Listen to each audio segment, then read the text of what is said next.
প্রিয় শিক্ষার্থীরা, সবাইকে অনলাইন ক্লাসে স্বাগতম। কোভিড-19 পরিস্থিতিতে তোমাদের সকল বিষয়ের সিলেবাসে কিছু পরিবর্তন আনয়ন করা হয়েছে। এই জন্য তোমরা সবাই হয়তো একটু ভয় পাচ্ছ যে আমরা এই সিলেবাসগুলো কিভাবে কমপ্লিট করব। অর্থাৎ এই সিলেবাসগুলোতে তোমাদের জন্য অ্যাসাইনমেন্ট নির্ধারণ করা হয়েছে। প্রতিটি বিষয়ে তোমরা অ্যাসাইনমেন্ট লিখে বিষয় শিক্ষকের কাছে জমা দিবে। সেই অ্যাসাইনমেন্টগুলো তোমরা কিভাবে লিখবে তার একটি নমুনা আজকে আমরা ভিডিওতে তোমাদেরকে দেখাবো। কথা না বাড়িয়ে চলো আজকে আমরা নবম শ্রেণীর যে রসায়ন বিষয়টি রয়েছে তার কোন একটি টপিকসের উপর আমরা কিভাবে অ্যাসাইনমেন্ট তৈরি করব এবং লিখব, শিক্ষকের কাছে জমা দিব, সে সম্পর্কে আলোচনা করব। চলো তাহলে শুরু করা যাক। দেখো, অ্যাসাইনমেন্ট 1 তোমাদের তিনটি বিষয়ের তিনটি অ্যাসাইনমেন্ট লিখতে হবে। অ্যাসাইনমেন্ট 1, 2, 3। তো আমি প্রথমে অ্যাসাইনমেন্ট 1 নিয়ে আলোচনা করতেছি।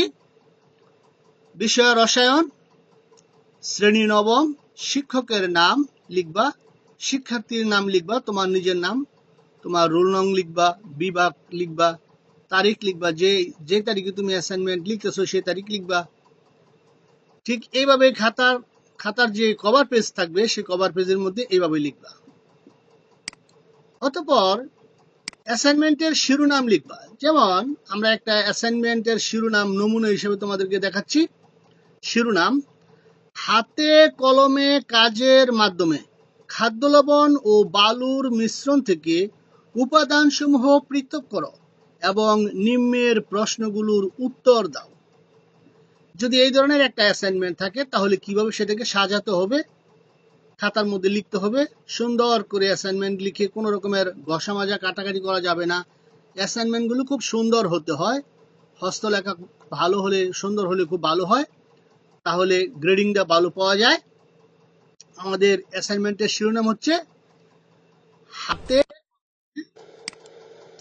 হাতে কলমে কাজের মাধ্যমে খাদ্য লবণ, আমরা যে খাবার লবণ খাই সোডিয়াম ক্লোরাইড, ও বালুর মিশ্রণ, বালু বা বালির মিশ্রণ থেকে উপাদানসমূহ পৃথক করো এবং নিম্নের প্রশ্নগুলোর উত্তর দাও।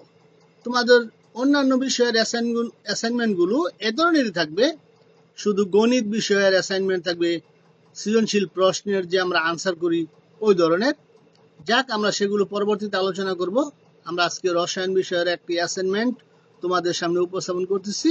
অ্যাসাইনমেন্টের শিরোনামটা তোমরা দেখতে পাচ্ছ। চলো অ্যাসাইনমেন্টটাকে কিভাবে শুরু করতে হয় আমরা দেখি।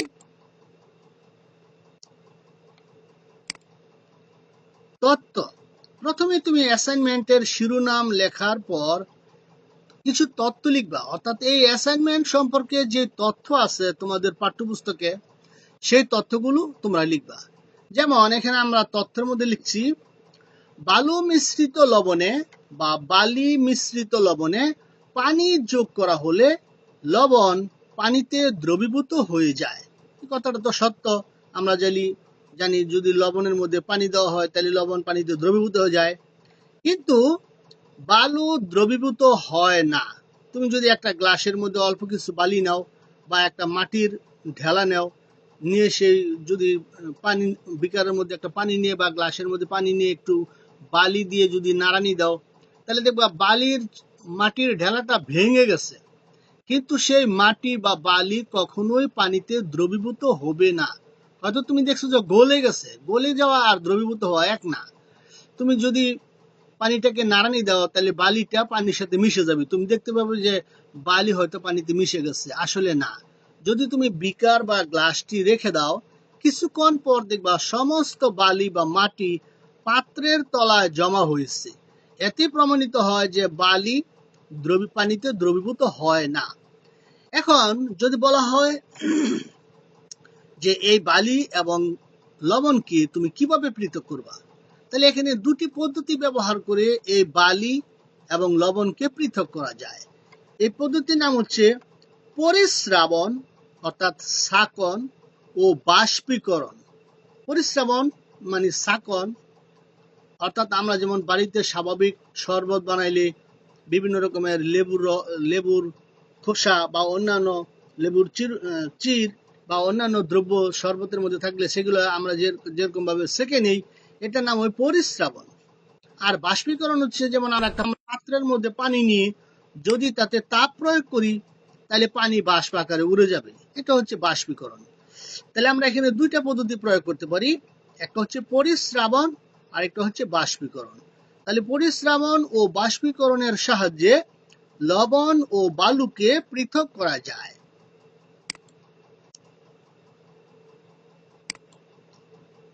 অতঃপর দেখো, তোমার এই পরীক্ষণটি করার জন্য কি কি যন্ত্রপাতি লাগবে তার একটি ছোট্ট পরিসরে পরিচয় দিবা।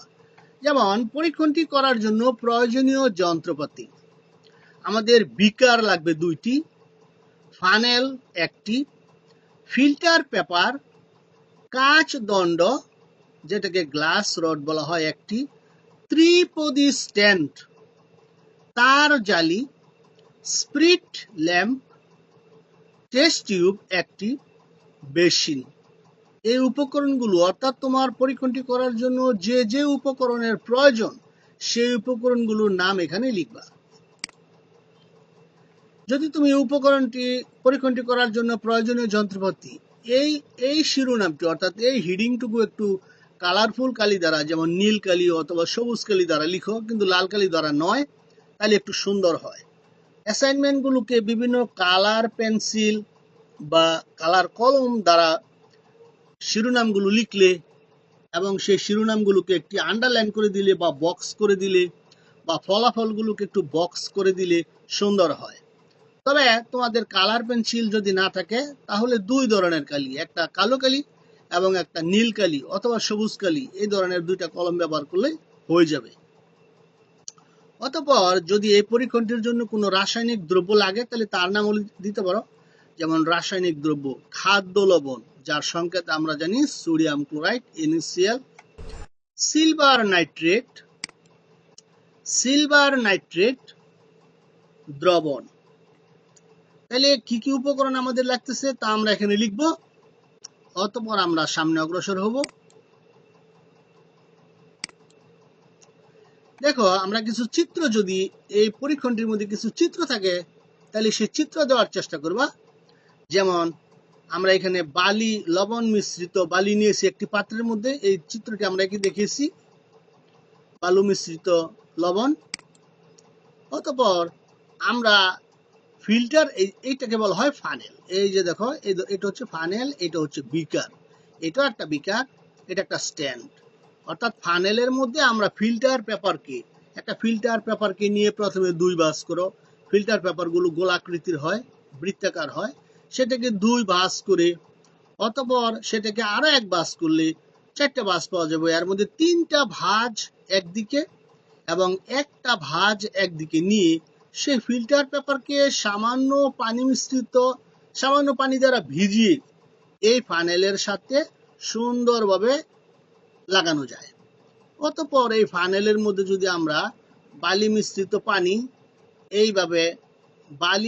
পানি যদি একটা বিকার নিয়ে সেভাবে আস্তে আস্তে ঢালতে থাকি, তাহলে এই ফিল্টার পেপারের মাধ্যমে সে পানিটা সেকে যাবে।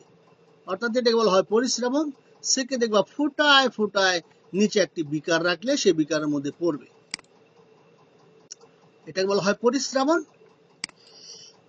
অতঃপর সেই বিকারটিকে, এটা একটা ত্রিপদী স্ট্যান্ড, আমরা এখানে 2টা পা দেখতে পাচ্ছি, এটার মধ্যে আরো একটি পা থাকে, এই জন্য এর নাম হচ্ছে ত্রিপদী একটি স্ট্যান্ড।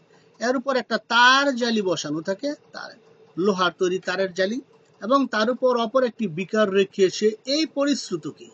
অর্থাৎ মনে রাখতে হবে, ছাঁকনের পরে ফিল্টার পেপারের মধ্যে যা অবশেষ হিসেবে আটকা থাকবে বালি, সেটাকে বলা হয় অবশেষ। এবং যে ফুটায় ফুটায় দ্রবণটি তোমার বিকারের মধ্যে পড়বে বা জমা হবে সেটাকে বলা হয় পরিশ্রুত। ছাঁকনের পর ফিল্টার পেপারে যেটা ময়লা আবর্জনা আটকে থাকবে সেটাকে বলা হয় অবশেষ, আর বিকারের মধ্যে যে দ্রবণটা তুমি পাবে সেটাকে বলা হয় পরিশ্রুত। অতঃপর সেই পরিশ্রুত দ্রবণটাকে আরেকটা বিকারের মধ্যে নিয়ে তার জালির উপর রেখে, এটা একটা স্প্রিট ল্যাম্প, এর সাহায্যে তাপ দিলে দেখা যাবে যে পানি বাষ্প হয়ে উড়ে যাবে, কিন্তু লবণ কিন্তু বাষ্প হয়ে উড়ে যাবে না, লবণ এই পাত্রের তলায় অর্থাৎ বিকারের তলায় জমা থাকবে। সে কাজটা কিভাবে করবো আমরা ক্রমান্বয়ে দেখব। বাষ্পীকরণ, এটাকে বলা হয় বাষ্পীকরণ। এবার দেখো কর্মপদ্ধতি, তুমি কিভাবে কাজটা করবে, অর্থাৎ তোমার পরীক্ষণটি তুমি যেইভাবে শিক্ষকের তত্ত্বাবধানে বা বইয়ের মধ্যে যে নির্দেশনা দেওয়া আছে কিভাবে কাজটি করতে হয় বা তুমি কিভাবে কাজটি করবে বাস্তব জীবনে তুমি নিজে হাতে কলমে কাজটি কিভাবে করবে সেটাই এখানে লিখবে ধারাবাহিকভাবে নাম্বারিং করে। কর্মপদ্ধতি, প্রথমে 1 নাম্বার দিলাম, একটি কাচের বিকারে বালু মিশ্রিত লবণ নিয়ে তাতে অল্প পানি যোগ করে কাঁচ দণ্ড দিয়ে নাড়ি, ফলে কি হবে, লবণ পানিতে দ্রবীভূত হয়ে যাবে কিন্তু বালু পানিতে দ্রবীভূত হবে না। অতঃপর সেটাকে আমরা কি করব, একটি ফিল্টার পেপার পানিতে সামান্য ভিজিয়ে নিয়ে ফানেলের মধ্যে যথাযথভাবে স্থাপন করি। এই লেখাটুক তোমরা নোট করে নিতে পারো, এই জন্য আমি একটু স্টে করি, অথবা ভিডিওটাকে তুমি থামিয়েও লেখাটুকু লিখে নিতে পারো। আচ্ছা, অতঃপর আমরা কি করব দেখো, 3 নাম্বার আমরা বলছি ফানেলটিকে দ্বিতীয় বিকারে স্থাপন করি, ওই যে আমরা চিত্রের মধ্যে যেরকম দেখেছিলাম ওইভাবে।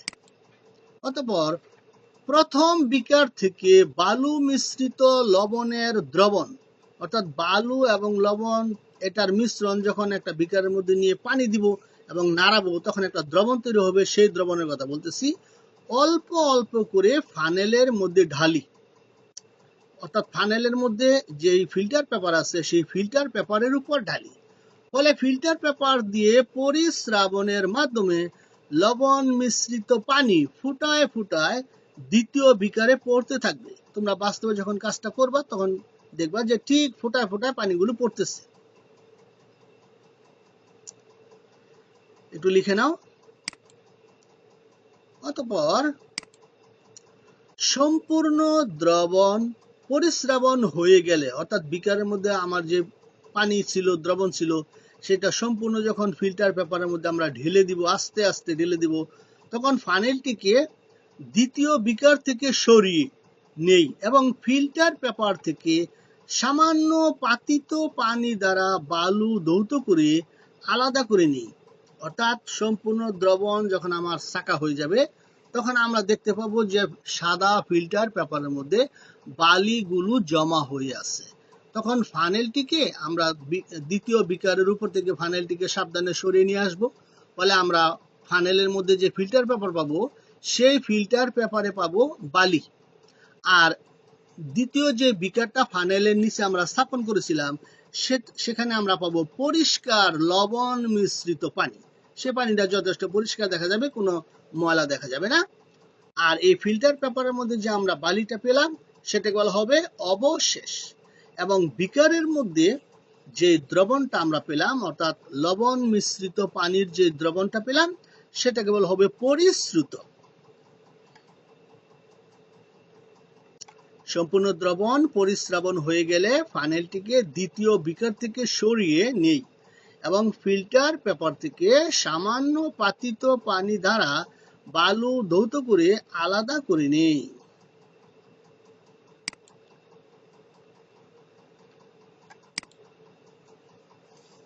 এবার দেখো এরপরে আমরা কি করব, ফিল্টার পেপারের বালুতে এই যে আমরা বালু সেকে নিলাম, আমরা কি নিশ্চিত হয়ে গেছি যে এই বালুর মধ্যে আর কোনো লবণ নেই? কিছু লবণ এই বালির মধ্যে থাকতেই পারে, এখন বালুর মধ্যে সে লবণ আরো আছে কিনা তা এখন আমাদের পরীক্ষা করে দেখতে হবে। সেজন্য আমরা কাজটা কিভাবে সাজাবো, ফিল্টার পেপারের বালুতে লবণ আছে কিনা তা জানার জন্য নিচের ধাপগুলো অনুসরণ করি, অর্থাৎ একবারে সাধারণত এই কাজটা করা যায় না, 2-3 বারে এই কাজগুলো করতে হয়। দেখো, লবণ মুক্ত বালু নিশ্চিতকরণ, অর্থাৎ আমরা যে বালুটা সেকে নিয়েছিলাম সেই বালুর মধ্যে আরো লবণ আছে কিনা, যদি লবণ থাকে তাহলে তো সেখানে আমার কিছু লবণ হারিয়ে গেল, অপচয় হয়ে গেল, ঠিক না? তাহলে সেই লবণ মুক্ত বালু নিশ্চিত করো, অর্থাৎ আমরা নিশ্চিত হতে চাই যে বালুর মধ্যে আর লবণ নেই। এই কাজটা আমরা কিভাবে করব, একটা টেবিল আকারে আমি সাজিয়ে দিয়েছি, দেখো কাজটা পরীক্ষা, পর্যবেক্ষণ, সিদ্ধান্ত, করণীয়। প্রথমে যে ফিল্টার পেপারের মধ্যে আমি বালু পেলাম, সেই বালু অপর একটি বিকারের মধ্যে নিব, নিয়ে তার মধ্যে আবার অল্প একটু পানি দিব। অল্প একটু পানি দিয়ে আবার কাঁচদণ্ড দিয়ে নাড়ব, এবং সেখান থেকে অল্প একটু পানির দ্রবণ, অর্থাৎ যে বালুটা আমরা পেয়েছিলাম সে বালুটা পানির মধ্যে দিলে আবার একটা, এবং বালুটাকে যদি নাড়ানি দেই তাহলে সেখানে দ্রবণ হবে। সেখান থেকে অল্প একটু পরিষ্কার দ্রবণ একটা টেস্ট টিউব নিব। দেখো, বালু, দৌত পানি একটি টেস্ট টিউবে নিয়ে, অর্থাৎ একটা টেস্ট টিউবে অল্প একটু পানি নিব, নিয়ে তাতে অল্প সিলভার নাইট্রেট দ্রবণ যোগ করব। তো বালুর মধ্যে যদি লবণের দ্রবণ থেকে থাকে তাহলে তার সাথে সিলভার নাইট্রেট দ্রবণ যোগ করা হলে একটা রাসায়নিক বিক্রিয়া করবে, অর্থাৎ এই সিলভার সেই লবণের ক্লোরিনের সাথে বিক্রিয়া করে সিলভার ক্লোরাইডের সাদা অধক্ষেপ তৈরি করবে। অর্থাৎ যদি টেস্ট টিউবের মধ্যে আমরা দেখি যে একটা সাদা অধক্ষেপ পড়লো, তাহলে আমরা এখান থেকে সিদ্ধান্ত নিতে পারি যে বালুতে লবণ রয়েছে। তখন আমাকে কি করতে হবে? তখন আমাকে আবার যে 4 নং থেকে 5 নং পর্যন্ত যে ধাপগুলো রয়েছে সেই ধাপ অনুসরণ করব এবং পুনরায় ছাঁকবো। অর্থাৎ এই জন্য আমি লিখলাম 4 থেকে 5 নং ধাপ অনুসরণ করব। অর্থাৎ 4 নম্বর ধাপে আমরা যে কাজগুলো করেছিলাম, 5 নম্বর ধাপে আমরা যে কাজগুলো করেছিলাম সেই কাজগুলো আবার করব। বলে আরেকটু দ্রবণ পাবো এবং সেই দ্রবণ বিকারে নিব। অতঃপর কি করব? আবার যে বালু, আবার ফিল্টার পেপারের মধ্যে যে বালু জমা হবে সে বালু আবার একটা বিকারের মধ্যে নিয়ে তার মধ্যে অল্প পানি দিয়ে সেটাকে নাড়বো, এবং সেখান থেকে আরেকটু দ্রবণ আবার আরেকটা টেস্ট টিউবের মধ্যে নিব, নিয়ে তাতে অল্প সিলভার নাইট্রেট দ্রবণ যোগ করি। এই জন্য লিখলাম বালু, দৌত পানি একটি টেস্ট টিউবে নিয়ে অল্প সিলভার নাইট্রেট দ্রবণ যোগ করি। এইবার সাধারণত আগে যেরকমের সাদা অধক্ষেপ পেতাম এখন সেরকমের সাদা অধক্ষেপ পাওয়া যাবে না। যদি হালকা সাদা অধক্ষেপ পাওয়ার সম্ভাবনা আছে, যদি সিলভার ক্লোরাইডের হালকা সাদা অধক্ষেপ পড়ে তাহলে আমরা সিদ্ধান্ত নিতে পারবো যে বালুতে অল্প লবণ এখনো রয়েছে। তখন আমরা কি করব? আবার 4 থেকে 5 নং ধাপ অনুসরণ করব। এবার আবার কি করব? যে বালুটা পেলাম তা আগের মতো পানি দিয়ে সেখান থেকে অল্প একটু পানি টেস্ট টিউবে নিয়ে আবার সিলভার নাইট্রেট দ্রবণ যোগ করব। এবার সাধারণত ঘটনা যা হবে, সাদা অধক্ষেপ আর পড়লো না। যদি পড়ে তাহলে আগের মতো 4 নং থেকে 5 নং ধাপ অনুসরণ করব।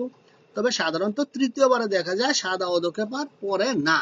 তখন আমরা সিদ্ধান্ত নিতে পারি বালু লবণ মুক্ত হয়েছে, অর্থাৎ আমার যে বালুটা আমরা ফিল্টার পেপার পেলাম এর মধ্যে আর কোনো লবণ নেই।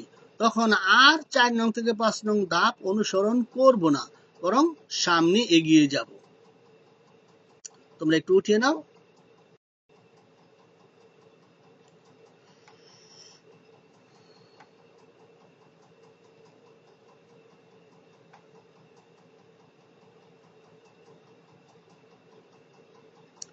এই ধারাবাহিক কাজগুলো সাধারণত টেবিল আকারে লিখতে হয়, ছক আকারে, তাহলে সুন্দর হয়।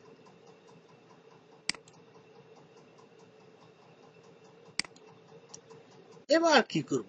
আমরা যে বিকারের মধ্যে আমরা তো ফিল্টার পেপারের মধ্যে লবণ মুক্ত বালু পেলাম, সেখান থেকে ফিল্টার পেপার থেকে আমরা বালুকে পৃথক করে ফেলতে পারি। এবার আমাদের টার্গেট তো হচ্ছে লবণকে পৃথক করা। তাহলে আমরা বিকারের মধ্যে কিন্তু পরিশ্রুত, অর্থাৎ লবণ মিশ্রিত পানির দ্রবণ পেয়েছিলাম। এবার একটি ত্রিপদী স্ট্যান্ডের উপর, অর্থাৎ চিত্রের মধ্যে যে আমি দেখেছিলাম, ত্রিপদী স্ট্যান্ডের উপর তার জালি রাখি এবং লবণ মিশ্রিত সম্পূর্ণ পানি, অর্থাৎ কয়েকবার করে ছাঁকনের পর যে আমি পানি পেলাম সে পানিটা বিকারে নিব। বিকারে নিয়ে বিকারটিকে তার জালির উপর স্থাপন করি। চিত্রে যেরকম দেখানো আছে, ও স্পিরিট ল্যাম্পের সাহায্যে বিকারটিতে তাপ দিতে থাকি, ফলে পানি বাষ্পীভূত হয়ে উড়ে যাবে। আমরা জানি পানিতে তাপ দিলে পানি বাষ্পীভূত হয়ে উড়ে যায়, কিন্তু লবণ বিকারে থেকে যাবে, অর্থাৎ লবণে তাপ দিলে তার উড়ে যাবে না। এ অবস্থায় বিকারটিতে অল্প পরিমাণ পানি থাকতেই তাপ দেওয়া বন্ধ করি। কেন অল্প পরিমাণ পানি থাকতেই? আমরা জানি লবণ একটি আয়নিক যৌগ। এগুলো দানা গঠন করার জন্য দ্রবণের মধ্যে অল্প পরিমাণ পানি রাখতে হয়, কারণ প্রতিটি আয়নিক যৌগ দ্রবণ থেকে যখন দানা গঠন করে তখন প্রতি অণুর সাথে একটা নির্দিষ্ট সংখ্যক অণু পানি যুক্ত হয়। আর দ্বিতীয় কথা হচ্ছে অল্প পানি থাকতে আমরা তাপ দেওয়া বন্ধ করবো। এর কারণ কাচের বিকারটির মধ্যে যদি সম্পূর্ণ পানি শুকিয়ে যায়, তারপরও যদি আমরা তাপ দিই, তাহলে কিন্তু কাচের বিকারটি ফেটে যেতে পারে এবং একটা দুর্ঘটনা ঘটতে পারে। এই জন্য আমরা অল্প পানি থাকতেই স্প্রিট ল্যাম্পের সাহায্যে তাপ দেওয়া বন্ধ করে দিব। তাহলে এই পয়েন্টটি কিভাবে লিখলাম? ত্রিপদী স্ট্যান্ডের উপর তার জালি রাখি এবং লবণ মিশ্রিত সম্পূর্ণ পানি বিকারে নিয়ে বিকারটিকে তার জালির উপর স্থাপন করি ও স্প্রিট ল্যাম্পের সাহায্যে বিকারটিতে তাপ দিতে থাকি। ফলে পানি বাষ্পীভূত হয়ে উড়ে যাবে, কিন্তু লবণ বিকারে থেকে যাবে। এ অবস্থায় বিকারটিতে অল্প পরিমাণ পানি থাকতেই তাপ দেওয়া বন্ধ করি, অর্থাৎ বিকারটিকে সম্পূর্ণ শুকিয়ে না ফেলে বরং অল্প একটু পানি থাকতেই তাপ দেওয়া বন্ধ করে দেব। এবার আমরা লক্ষ্য করি বিকারের তলায় কঠিন পরিষ্কার লবণ জমা হয়েছে। বিকারের তলায় কঠিন পরিষ্কার লবণ, আমরা যে খাদ্য লবণ খাই সেই ধরনের খাদ্য লবণ বিকারের তলায় জমা হবে। বাস্তবে কিন্তু এই পরীক্ষাটির মাধ্যমে যদি কখনো তোমাদের লবণ মাটিতে পড়ে যায় বা বালিতে পড়ে যায়, তাহলে কিন্তু সেই বালি মিশ্রিত লবণ ফেলে না দিয়ে তুমি সেই বালি মিশ্রিত লবণকে এই প্রক্রিয়ার মাধ্যমে লবণটাকে তুমি পৃথক করে নিতে পারো, অর্থাৎ বালি থেকে লবণটাকে তুমি এই প্রক্রিয়ার মাধ্যমে পৃথক করে নিতে পারো। এবার এই যে কাজগুলো আমরা করলাম, সেখানে কিছু সাবধানতা অবলম্বন করতে হবে। এই জন্য তুমি সাবধানতার এই পয়েন্টটি এভাবে লিখবা। 1 নাম্বার, কি কি সাবধানতা অবলম্বন করবে? তোমার বিভিন্ন পরীক্ষণের মধ্যে বিভিন্ন সাবধানতা অবলম্বন করার প্রয়োজন পড়তে পারে। যে ধরনের সাবধানতার এই প্রয়োজন পড়ুক না কেন, তুমি তা লিখবে। যেমন এখানে আমি লিখলাম, পরিস্রাবণ করার সময় মিশ্রণকে ভালোভাবে থিতিয়ে নিয়ে কি? যেমন আমরা বলেছিলাম, একটা গ্লাসের মধ্যে কতটুকু মাটির ঢেলা নিয়ে বা বালি নিয়ে তুমি যদি নাড়ো, তাহলে সেই বালি কিন্তু পানিতে জমা হবে না। প্রথম অবস্থায় দেখা যাবে যে বালুগুলো পানির সাথে মিশে গেছে। আসলে কিন্তু আমরা যদি গ্লাসটিকে বা পাত্রটিকে স্থিরভাবে রেখে দেই, তাহলে দেখা যাবে পাত্রের তলায় বালিগুলি জমা হবে। এটাকে বলা হয় থিতিয়ে নেওয়া। যেমন এক বালতি পানির মধ্যে যদি কিছু বালি বা মাটির ডেলা কেউ ফেলে দেয়, তাহলে সেটাকে যদি তুমি বালতিটাকে স্থিরভাবে রেখে দাও, তাহলে সেই পানির নিচে কিন্তু ময়লাগুলো জমা হবে এবং উপর থেকে তুমি পরিষ্কার পানিটাকে পৃথক করে নিতে পারবে। এই জন্য বলা হয়, পরিস্রাবণ করার সময় মিশ্রণকে ভালোভাবে থিতিয়ে নিয়ে উপরের পরিষ্কার দ্রবণকে প্রথমে ফিল্টার পেপারে ডালতে হবে। অর্থাৎ বিকারের নিচে বালি জমা থাকলে তুমি প্রথমে কি করবা, বিকারের উপরে যে পরিষ্কার পুরো পরিষ্কার নয়, একটু পরিষ্কার যে পানি হবে সেটাকেই ফিল্টার পেপারে ডালবে। প্রয়োজন মধ্যে সেটাকে আরেকটা বিকারের মধ্যে তুমি ঢেলে নিতে পারো, সেই পরিষ্কার পানি ফিল্টার পেপারে ডাকবে, যেন বেশি বালু ফিল্টার পেপারে জমা না হয়। কারণ ফিল্টার পেপারের মধ্যে অনেক বালু জমে গেলে ফিল্টার পেপার দিয়ে আর পানি ঠিকমতো ফোটায় বের হতে চাবে না। এই জন্য অল্প অল্প পানি এবং কম বালুযুক্ত পানি ফিল্টার পেপারে ঢালাটাই উত্তম। এতে পরিস্রাবণ দ্রুত ও সহজতর হবে। তা না হলে কিন্তু ফোটায় পানি বের হতে অনেক সময় লেগে যাবে, তুমি পরীক্ষাটি করতে গিয়ে ক্লান্ত হয়ে যাবে। এবার 2 নাম্বার সাবধানতা কি লিখেছি, মিশ্রণকে কাঁচদণ্ড দ্বারা ভালোভাবে নেড়ে সকল বালু ও দ্রবণ ফিল্টার পেপারের উপর ডালতে হবে। আমি বলছি মিশ্রণটাকে কাঁচদণ্ড দ্বারা ভালোভাবে নাড়বা, তা না হলে কিন্তু কিছু পরিমাণ লবণ হয়তো পানির মধ্যে দ্রবীভূত হবে না, তখন তোমার পরীক্ষণটি বারবার করার প্রয়োজন পড়বে এবং সমস্যা বাড়বে। এই জন্য কাঁচদণ্ড দ্বারা মিশ্রণটিকে খুব ভালোভাবে নাড়বা, যাতে সম্পূর্ণ লবণ পানিতে দ্রবীভূত হয়ে যায়। সম্পূর্ণ মানে প্রায় সম্পূর্ণ লবণ যেন পানিতে দ্রবীভূত হয়ে যায় এবং সকল বালু ও দ্রবণ, অর্থাৎ তুমি বিকারের মধ্যে যে সমস্ত বালু পেয়েছো এবং দ্রবণ পেয়েছো, শেষ পর্যন্ত সবগুলোই ফিল্টার পেপারের উপর ঢালতে হবে এবং সেটা আস্তে আস্তে ক্রমান্বয়ে। আমরা আরো একটি সাবধানতা লিখেছি, পরিশ্রুত কি, অর্থাৎ আমরা বিকারের মধ্যে যে দ্রবণটি লবণ মিশ্রিত পানি পেয়েছিলাম সেটি হচ্ছে পরিশ্রুত। সেই পরিশ্রুতকে বাষ্পীকরণের সময়, অর্থাৎ পরিশ্রুতের মধ্যে অর্থাৎ বিকারের মধ্যে আমরা যে তাপ দিই, শেষ পর্যায়ে কিছু পানি থাকতে তাপ প্রয়োগ বন্ধ করতে হবে, যাতে কাচের বিকারটি তাপে ফেটে না যায়। আমরা আগেই বলেছি বিকারটিকে তাপ দিয়ে একবারে পুরোপুরি শুকিয়ে নেওয়া যাবে না, তাহলে কাঁচের বিকারটি ফেটে যেতে পারে। তার মধ্যে অল্প একটু পানি থাকলে যদি আমরা তাপ দেওয়া বন্ধ করি তাহলে আর বিকারটি ফাটবে না এবং লবণের সুন্দর স্ফটিক বা দানা তৈরি হবে। লেখাটা উঠিয়ে নাও।